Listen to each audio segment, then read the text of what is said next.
Eu gostaria de saber, eu gostaria de saber sobre a questão de mudança de gênero na visão espírita. O procedimento cirúrgico lesa o perispírito e traz consequências para a próxima reencarnação? Segundo a doutrina espírita, nas questões 200 a 202, o espírito não tem sexo. O espírito, na verdade, possui, de certa maneira, experiências que, a depender do tipo de experiência, faz com que ele tenha uma predileção por uma encarnação como homem ou uma encarnação como mulher. E encarnar como homem ou como mulher não é um processo que gera desejos de alteração de sexo. Isso é um fenômeno natural, é a chamada inversão provacional. Nós todos já tivemos várias existências como homens e várias existências como mulheres. Isso faz parte da evolução. Então, a gente oscila dos lados da vida sem que isso justifique que, de repente, a pessoa não se sinta adequadamente posto num sexo que está alinhado com o seu psiquismo. Mas o que acontece? Ocorre um tipo de fenômeno que não é para todos os espíritos, que é quando nós, tendo tido várias experiências num determinado sexo, nós desenvolvemos um acentuado interesse de permanência nesse campo da vida. Então, a pessoa reencarnou várias vezes como homem e a pessoa ama ser homem. E ao amar ser homem, ela começa a desenvolver uma dificuldade para a natural oscilação que existe na vida. Essa é a natural oscilar. O espírito encarna como homem e vive como homem. Encarna como mulher e vive como mulher. E isso não traduz perturbação. Mas quando eu, nessa oscilação que a vida tem entre os campos da sexualidade, eu desenvolvo muito o psiquismo masculino. Quando eu for fazer uma inversão em que eu tiver que nascer como mulher, eu posso trazer a tendência de não conseguir me adequar a essa nova realidade. Isso é uma possibilidade. Isso é possível de acontecer. A pessoa se olha no espelho e diz: eu não me sinto homem, eu sou uma mulher. Odeio o corpo que eu tenho, queria ter um corpo diferente do meu. Essa circunstância, ela não seria o desejado. O desejado seria que a gente conseguisse adequar ao corpo que tem. Eu nasci num corpo masculino, me adapto.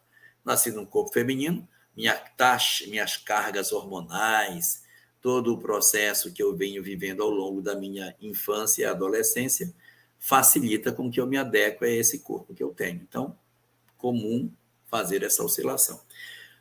Quando o espírito desenvolve uma paixão muito grande, ele pode, eu disse pode, desenvolver uma dificuldade de se adequar ao outro campo da vida.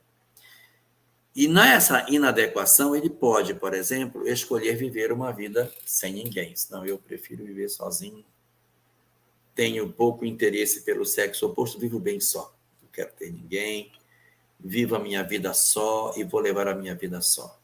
Outros, não, eu sou homem, sinto impulsos do campo feminino, mas eu vou levar a minha vida a si mesmo, vou procurar uma pessoa do sexo oposto, casar com uma mulher e vou ter. E muitos mantêm, mesmo com essas dificuldades, um relacionamento com o sexo oposto. Existem aqueles que desenvolvem esse tipo de sentimento, casam com uma pessoa do sexo oposto, mas sentem uma atração muito forte por pessoas do mesmo sexo e às vezes não conseguem manter a fidelidade conjugal. E existem aqueles que, diante da circunstância, não se adaptam ao corpo que têm, não se adaptam, não conseguem se adaptar e fazem a opção por uma mudança de gênero. Então, olha, eu não me sinto mais adequado o meu corpo para mim, meu psiquismo, eu quero mudar. E a pessoa, então, faz uma mudança.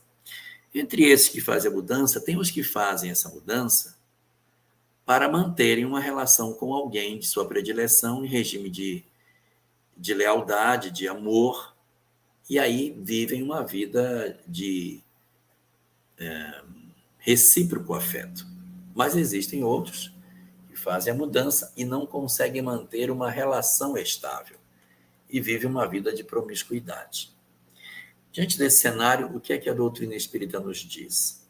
A doutrina espírita nos fala que o maior ponto que a gente tem que ter atenção não é a questão do gênero, mas é a questão da promiscuidade. Se eu sou hétero e sou promíscuo, se eu não sou hétero, mas sou promíscuo, ou se eu mudei de gênero e sou promíscuo, isso aqui é mais danoso para a próxima existência.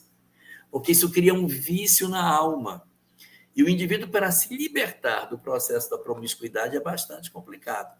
Porque se eu tenho uma mudança de sexo, eu não me adequo à sexualidade que eu tenho, e eu vivo uma mudança, mas eu elejo alguém para ser o meu parceiro, numa próxima existência, a fidelidade está construída.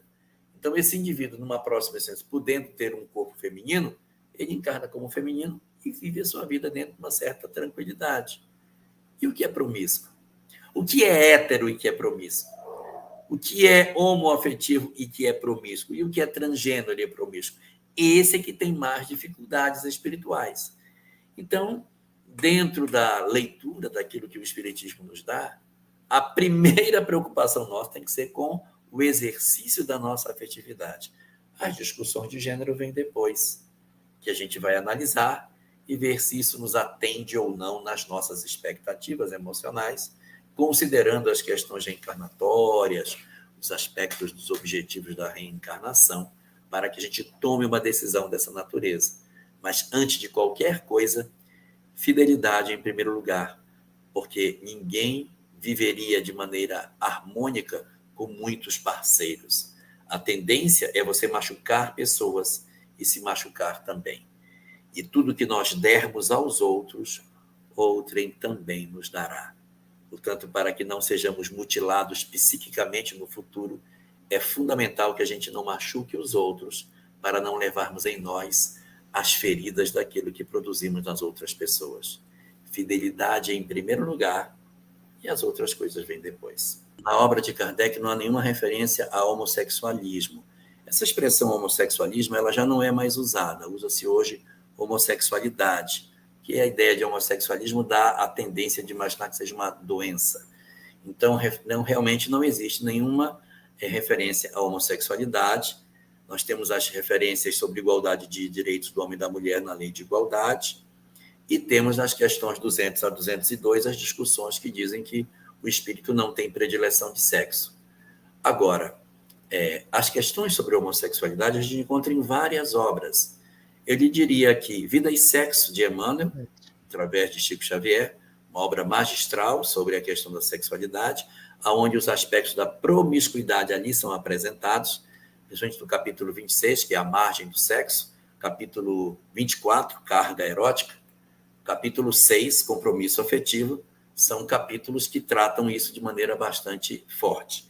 E a obra Loucura e Obsessão, que é uma obra de Divaldo Franco, Manuel Filomeno é quem assina, é uma obra que trata sobre homossexualidade e sobre a questão da promiscuidade, sobre a questão da manutenção das nossas condições emocionais.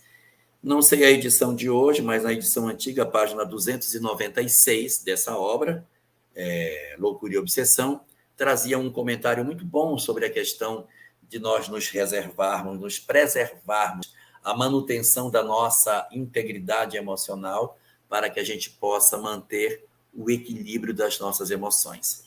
Não são obras de Kardec, são obras mantidas das obras que são obras subsidiárias.